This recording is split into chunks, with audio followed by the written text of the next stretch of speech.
On est ravis de l'accueillir avec nous. Eh oui, le directeur du consistoire israélite de Marseille qui m'a fait le plaisir d'accepter mon invitation dans ce journal communautaire. Alors, Lulu Bérébi, Lulu pour les intimes, bonjour. Bonjour Patrick, c'est plus pour les intimes, Lulu c'est devenu mon totem comme Oséies, certains avaient un totem en fonction de leurs caractéristiques. Effectivement, mon identité c'est Eli. Eli, ok. Pour le pronom de l'état civil. Bah moi quand je suis arrivé au consistoire, on m'a présenté Lulu Bérébi, moi pour moi c'est Lulu. Hein. Alors, c'est mignon ce petit nom, tu peux nous raconter d'où il vient? Oui, je veux, bien sûr. Une des réunions qu'on avait eues avec le président du consistoire, il va peut-être s'en rappeler tout à l'heure, c'est de dire, on était, je crois que c'était chez le préfet, dans une réunion très machin, et surtout il dit, bah Lulu va s'en occuper pour... Et c'est venu de là? Non, pas du tout, ça c'est... pour dire comment ce diminutif là me colle il te va même super d'une façon bien. Protocolaire. Il te va super bien, moi c'est... Encore pour l'anecdote, il y a très longtemps maintenant de ça, au cours d'un voyage en Israël avec Jean-Claude Godin et la regrettée Nicole Zemmour, on était en train de visiter Haïfa, et il y avait Renaud Muselier. Alors pour ceux qui le savent, Renaud Muselier et Godin, il y avait quelques tiraillements entre eux, d'accord, et on était dans le bus, et Godin qui me dit: oh Lulu, dites-lui à celui-là, regardez un peu ces tours. Avec l'accent de Marseille. La même chose, un peu au Méditerranée. Enfin voilà. Alors mon diminutif, en fait, il vient de mon nom. Quand je suis né, on m'appelait donc Eli. Ok. Et la sœur de mon père qui voulait un petit peu s'occidentaliser. Alors en Tunisie, Eli, le diminutif de Eli, c'est Lalou. Lalou. Avec l'accent Lalou. Absolument. On connaît par exemple Lolo Citruc, le fils du grand rabbin Citruc. Lalou. Et ma tante trouvait que ça faisait trop arabe, alors elle a décidé de m'appeler Lulu. Mais ça n'a rien à voir avec Lucien. Bah c'est mignon comme Vous savez tout maintenant sur les ondes de la radio. Alors Eli, Lulu, voilà, je suis tellement content que tu viennes bien dans ce micro. Alors tu as donné 40 ans de ta vie au consistoire, 43 ans, très exactement. On est précis dans les nombres. Au service de la communauté juive à Marseille. Tu as tellement donné, tu as tellement offert, tu nous as vraiment apporté beaucoup au sein de cette communauté, non seulement parce que tu as l'expérience, le savoir-faire, tu as vraiment... donc c'est pour ça que je voulais que tu viennes un petit peu me parler de cette riche expérience, et à la fin du mois, c'est là où on dit, on appelle ça la retraite, mais il n'y a jamais de retraite en fait finalement. Il y a toujours cette possibilité que tu restes avec nous pour nous donner et nous apporter tes nombreux conseils, mais j'aimerais que tu me fasses un petit point, un petit bilan sur ces 40 années passées ici au sein du consistoire, en tant qu'actif. Merci. Alors, d'abord, pour préciser les choses, effectivement, on va utiliser cette fameuse option qui s'appelle option cumul emploi-retraite. Donc, je sors effectivement, je dégage ma responsabilité au niveau de la direction du consistoire et je continuerai une mission aux côtés du président avec qui on a convenu d'un certain nombre d'actions, toujours liées bien sûr à l'institution et sur laquelle je vais apporter ma contribution. Sans rien dévoiler, parce que tu le sais pertinemment, on va organiser avec Marc Memoun une émission dans le cadre de l'émission consistoriale, sur laquelle on va parler du consistoire intrinsèquement parlant et de cette activité au sein du consistoire. Mais pour revenir un petit peu à ça, si tu veux bien Patrick, moi en fait, mon entrée au consistoire, elle est cumulée sur deux aspects. Premier aspect, c'était une nécessité, c'est sans rentrer dans les histoires de famille. J'ai perdu mon père très jeune, il fallait que pendant que j'étudie, je trouve un job. Il y avait un monsieur qui venait de s'installer à Marseille, qui venait d'arriver de prendre ses fonctions, il s'appelait Rav Yosef Chaim Citruc, et qui était proche de notre famille, et qui m'a dit impérativement, tu dois trouver quelque chose à faire pour travailler, et j'ai besoin de toi. C'était l'époque où au consistoire, il y a un renouveau avec l'ancien président. C'était il y a combien d'années à peu près? C'était dans les années 80. Dans les années 80. Exactement, avril 1980. D'accord. Moi, alors, d'abord, je suis encore à la fac. En 78-79. Je suis encore à la fac, première et deuxième année de fac à l'IUT de Saint-Jérôme. Je suis en train un petit jeune qui arrive, qui débarque, frais, beau gosse. La volonté du consistoire de l'époque, il faut le savoir, c'est d'utiliser de nouveaux profils. Un peu comme on est en train de faire aujourd'hui. Michel, on veut aujourd'hui faire encore autre chose, on veut donner un autre Il y a des nouveaux profils qui sont arrivés au sein de l'élection récemment. Il y a de nouveaux profils, de nouveaux visages, dont je fais partie. Absolument. Rock'n'roll, hein. Absolument, il faut en être fier. Et donc, c'était aujourd'hui, on voulait un peu des universitaires. Donc, il y avait à l'époque, le constat, c'était que des retraités, des gens qui étaient disponibles, un petit peu comme ça. C'était très petit. Et le Grand Rabbin Citruc a ouvert, avec M. Marcel Guenoun, un chantier pour créer les services que vous connaissez aujourd'hui. Bien sûr. Peut-être même plus que c'est, puisqu'il y a certains qui n'existent plus aujourd'hui. Et ils sont nombreux, ces services consistoriaux. On en parlera dans l'émission avec Marc. Oui. Et donc, c'est comme ça qu'on a commencé à travailler. Donc, j'étais un pied à la fac, un pied au consistoire. Je travaillais quelques heures. Et puis, quand je me suis marié, donc ça s'est continué, j'ai pris le job à temps plein, d'abord au service comptable. Et puis, il y avait un autre garçon un autre monsieur qui était une référence sur le plan du militantisme communautaire qui s'appelait Roland Drahi, qui repose en paix, qui a eu un problème de santé inattendu, inopiné. Et après quelques mois, donc, il décède. Je me rappelle toujours, c'était le jour de Purim, en 1993. Et avant de décéder, il savait qu'il ne pourrait plus reprendre son activité. Et il dit au président de l'époque, regarde, si je m'en sors, je ne reprends plus mon activité. Je pense qu'on a à la maison, et ça m'a fait, j'étais très flatté de cela, on a quelqu'un en interne qui pourra prendre la suite et le relais. Il a suffisamment la fibre et le militantisme communautaire requis pour que le consistoire puisse s'appuyer dessus. C'est comme ça que j'ai fait ma carrière. Et ça a duré 43 années. Alors, des petites questions là, on a sur l'aspect de ton arrivée, tu nous as raconté cette histoire. Est-ce que tu penses que ces 43 années, tu as eu justement une mission dans laquelle tu as pris des bonnes décisions, tu as fait avancer des choses en 5-7, on fait ça, tu sais, version flash. En fait, moi, mon rôle, je le conçois pour servir le président en place. À partir du moment où il est dans la voie qui est celle de l'institution. Quelle est la différence entre le directeur, le président? Quelles sont les relations? Le directeur met en application les décisions du conseil d'administration et du président. Alors, j'ai connu plusieurs formes de fonctionnement et de management. De tout temps, moi, je garde le cadre général de l'orientation du conseil d'administration en place et les moyens pratiques et techniques, je les adapte à ma sauce et avec l'ensemble des salariés qui sont là sur le terrain pour être le plus efficace et le plus réussi possible. Alors, qu'est-ce qu'on a fait? On a fait d'abord une chose, Patrick, qu'il faut savoir. D'un point de vue, j'allais dire presque idéologique, mais ce n'est pas le cas. Le consistoire a été créé par M. Bonaparte, par Napoléon, en fait pour nous tronquer un peu la chose. En fait, il a voulu rentrer un segment de la population, des gens de la société civile, pour un petit peu mettre un frein à la prééminence du culte. Ça, c'était bon aussi bien pour le culte catholique que pour les autres cultes. Et pour les juifs, il a créé donc ce consistoire en mettant des personnalités de la vie civile pour un peu atténuer l'impact du religieux sur le fonctionnement de la communauté. Ça, c'était un petit peu un travers, on va dire. Mais aujourd'hui, nous, en France, on a su l'adapter. C'est une véritable, moi, je trouve que c'est en tout cas une véritable bénédiction. Contrairement à ce qui se passe dans certains pays anglo-saxons, on a une espèce d'harmonie ou d'unité qui fait que le consistoire est dans la voie de l'orthodoxie, c'est vrai, mais il n'est jamais dans les extrêmes, ni dans l'ultra-orthodoxie, ni dans le libéralisme, ni dans l'ultra-libéralisme. Ce qui fait qu'aujourd'hui, même d'une façon internationale, on est un peu la référence. En Israël, un acte délivré par le consistoire fait foi, alors qu'un acte, et ça je pourrais en raconter des anecdotes, j'imagine que tu émanant d'une entité ultra-orthodoxe avec des rabbinimes ultra connus, elle sera mise en cause, ou en tous les cas elle sera invalidée par exemple le grand rabbinat d'Israël, pour prendre cet exemple-là.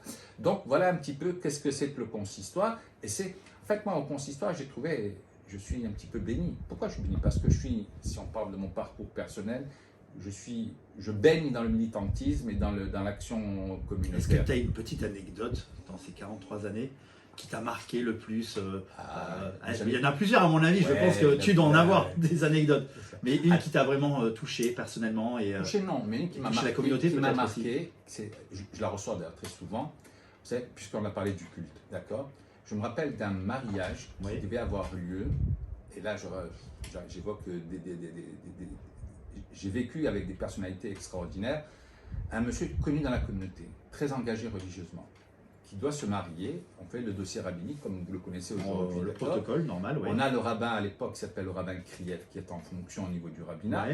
Et on a au Beddin, le rabbin Nissim Rebibo, qui est une notoriété mondiale. Mais nous, on ne le savait pas, on a une simplicité, on s'assoit ensemble et on fume ensemble une clope, etc. etc. On boit un verre, un petit café. On a un mariage un dimanche à Breteuil, c'est l'époque où il y avait énormément de mariages à la grande synagogue. Et puis on a ce mariage qui est prévu à telle heure. Rabbin Kriev, quand même, pour compléter son dossier, demande la ketouba de la personne.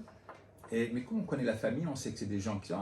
On n'est pas très pinailleurs sur l'absence de ce formulaire. Bon, bref, je la fais court parce qu'on n'a pas beaucoup de temps. Et donc, ça traîne à avoir ce papier-là. On est dimanche matin, le rabbin insiste pour avoir la ketouba. Et puis, le clash, on s'aperçoit que la maman n'a pas de ketouba parce qu'en fait, elle était mariée antérieurement. Il n'y a pas eu de guette qui a été donnée. Et le père, la personne découvre, le marié découvre lui-même qu'il est ce qu'on appelle mamzer. On est dimanche matin, enfin vendredi, on est dimanche matin, le mariage est à 15 h. Qu'est-ce qu'on fait?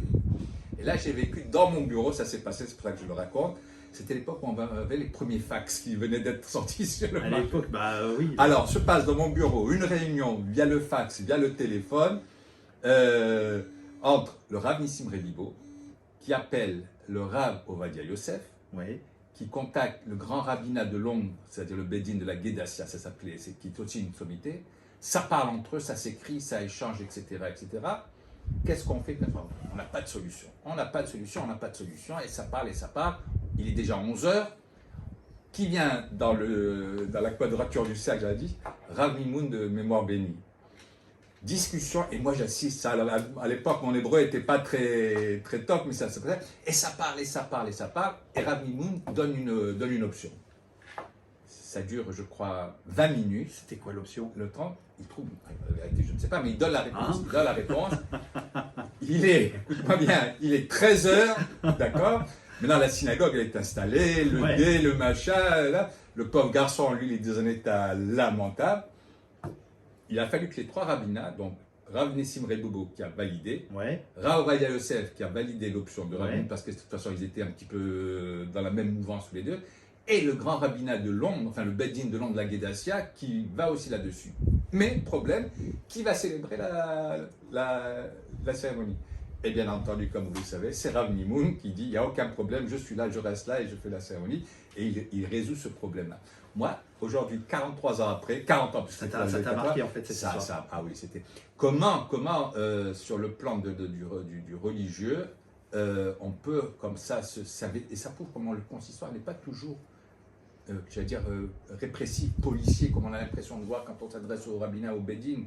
Non, il y a aussi des possibilités, on cherche toujours à trouver une solution là-dessus. Alors, voilà un peu, bon, ça m'a marqué peut-être ça. Bon, j'étais là, j'ai vécu avec ces cartes. Je sais que je passerai un temps fou à parler avec toi parce que j'ai envie de parler avec toi, mais je sais qu'on va laisser le temps aussi à Marc Mimoun dans cette émission consistoriale. Alors, des petites questions avant déjà de se quitter parce qu'on a un petit quart d'heure ensemble. Maintenant, c'est une passation. Tu vas passer le flambeau à une nouvelle directrice qui s'appelle Céline Saadoun. Ça a commencé déjà. Et oui, le 1er janvier, on a passé, ça se passe très bien. On échange vous savez, bon, on, a à peu près on est des gestionnaires, on a une formation qui va dans ce sens-là, donc il n'y a pas de problème particulier, on transfère. Est-ce que tu penses que justement l'avenir du consistoire, comment tu la vois en fait, cet avenir de consistorial avec ces nouvelles décisions, ce nouveau mandat, ces nouveaux projets?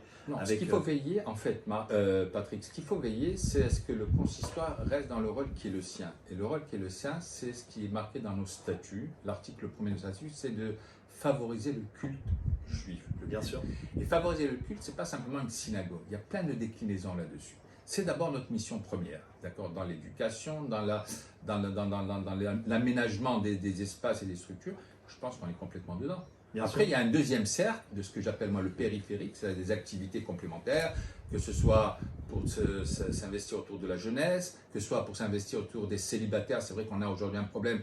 On a beaucoup de personnes qui sont en recherche de former un couple dans la tradition. Il faut qu'on développe un certain nombre d'actions pour favoriser cela. Et puis il y a toute la modernité, il y a la numérisation, il y a le digital qu'il faut vraiment aujourd'hui intégrer au niveau de l'administration. La communication aussi est importante. Et la communication, c'est moi, j'intègre depuis récemment le consistoire et il est vrai que vous êtes tous un groupe de personnes qui donnaient beaucoup et c'est important de montrer que justement toute cette énergie que vous apportez au service de la communauté, c'est bien qu'elle soit visible et communicante au sein de tu le vois aujourd'hui avec Michel, dans son premier mandat, l'a compris, M. Tenouji l'a compris dans son premier mandat, avec le recrutement d'Ephraim Bourganel. Oui, à la com, Et puis quand on regarde un petit peu les gens qui nous suivent sur Facebook... Alors justement, je vais parler de Facebook, tu vois, parce qu'on a des questions des auditeurs qui nous parviennent. On a une auditrice qui nous pose cette question et je vais te la poser. Donc, qu'est-ce que vous souhaiteriez passer comme flambeau à la nouvelle direction? Une des choses que vous n'avez pas pu mettre en place prochainement. C'est Olivia Melki qui nous pose cette question.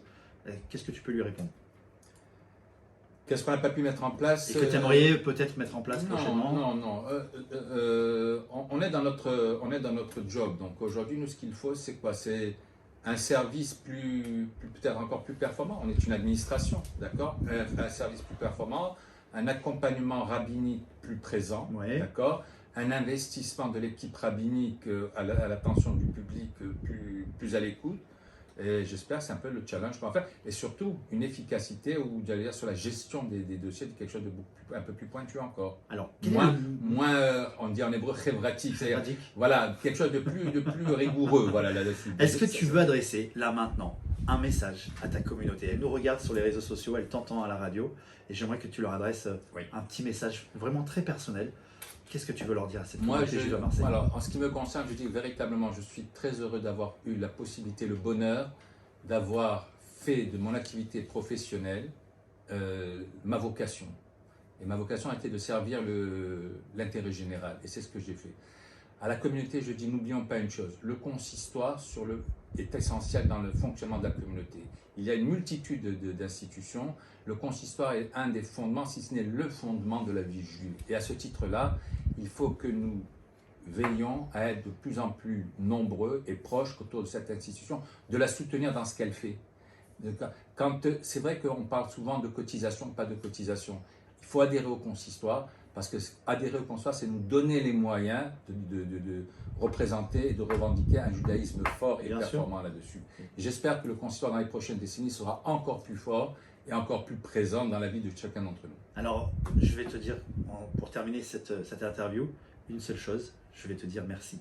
Merci du fond du cœur, merci d'avoir tant donné, au détriment des fois de ta famille, merci d'avoir été présent pendant toutes ces années pour nous, merci d'avoir apporté aussi toutes ces belles choses au sein de la communauté juive, parce qu'elle ne ressemblerait pas à ce qu'elle ressemble aujourd'hui. Et ça, c'est aussi toi qui as amené cette petite pierre à l'édifice. On a été une goutte là-dessus. Je vais te donner, je m'excuse de reprendre encore la parole, si on peut terminer l'émission avec ça, quand on aura tout à l'heure clôturé cette demi-heure. C'est un témoignage que j'ai reçu d'une chorale d'enfants d'Israël.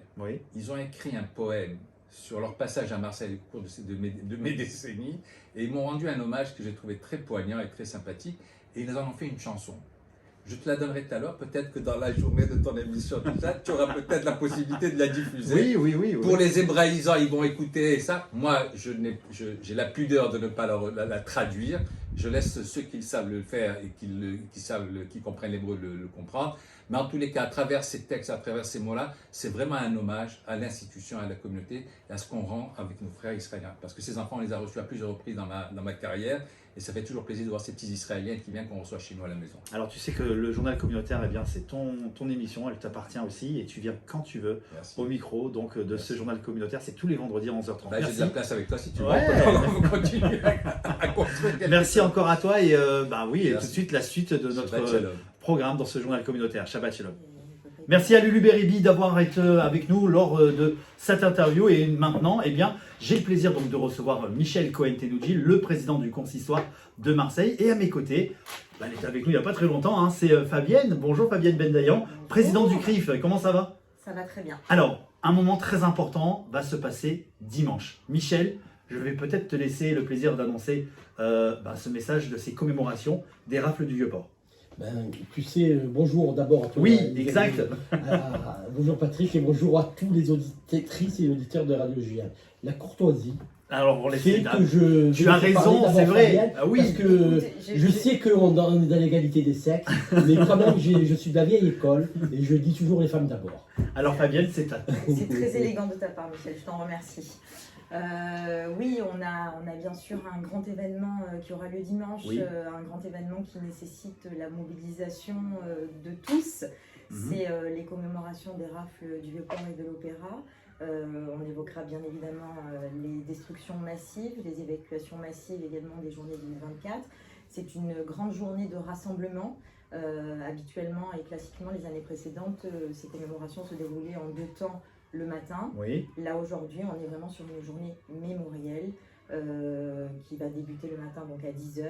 Il y a un changement d'horaire, je crois qu'on était parti sur 14h et là on a donc des commémorations qui démarrent à 10h à l'hôtel de ville à Marseille et ensuite c'est midi, je crois, le rendez-vous à Place de l'Opéra, c'est bien ça? Alors 10h du matin, ça n'a pas évolué. En revanche, pour ce qui concerne spécifiquement les commémorations des rafles de l'Opéra, ça devrait débuter à 12h30. J'attire quand même l'attention de nos auditeurs sur le fait que ça risque d'être une sacrée pagaille au niveau des accès. Donc j'invite tout le monde vraiment à venir de bonne heure. C'est-à-dire que l'idée vraiment c'est d'essayer de se fixer un rendez-vous vers midi sur place pour que tout le monde puisse être mobilisé, pour ceux qui ne viendraient pas à 10h du matin naturellement, mais que vers midi et quart, tout le monde soit sur place pour qu'on puisse réellement débuter la cérémonie à midi. Alors des officiels qui seront présents lors de cette cérémonie, on attend, je pense, le ministre de l'Intérieur.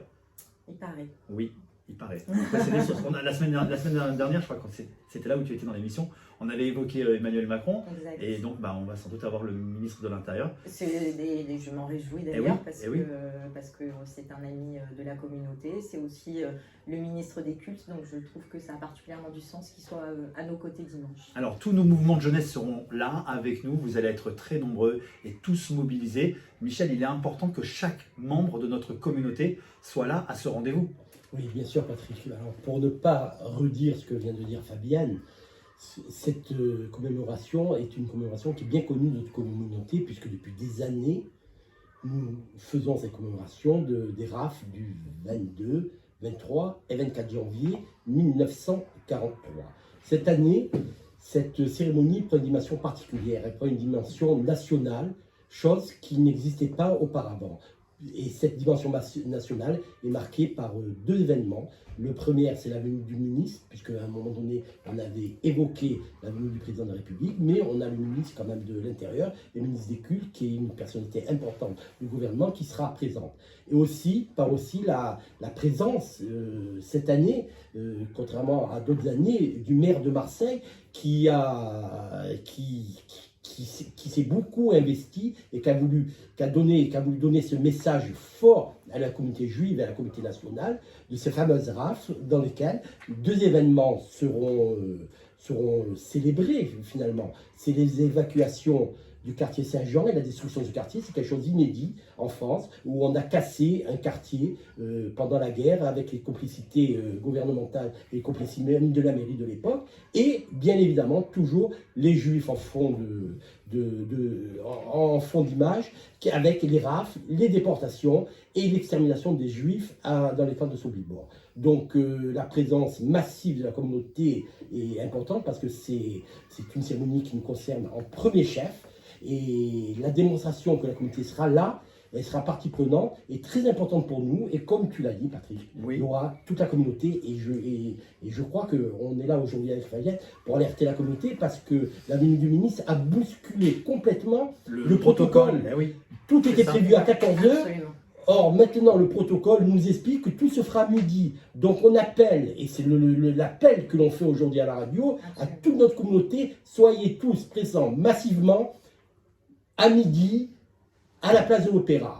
Et c'est là que tout va se dérouler pour notre communauté. On va bousculer même l'horaire parce qu'il y a des cars qui sont prévus pour venir à 14h, on va les déplacer pour que tout le monde soit là à midi. Donc notre appel aujourd'hui pour la jeunesse qui sera présente, on a même fait des sacs à dos pour la jeunesse, des bougies, il y a plein de surprises, vous verrez. Donc à midi commenceront les commémorations place de l'Opéra, il y aura quelques discours, ne vous inquiétez pas, on ne vous saoulera pas, parce que c'est pas notre style.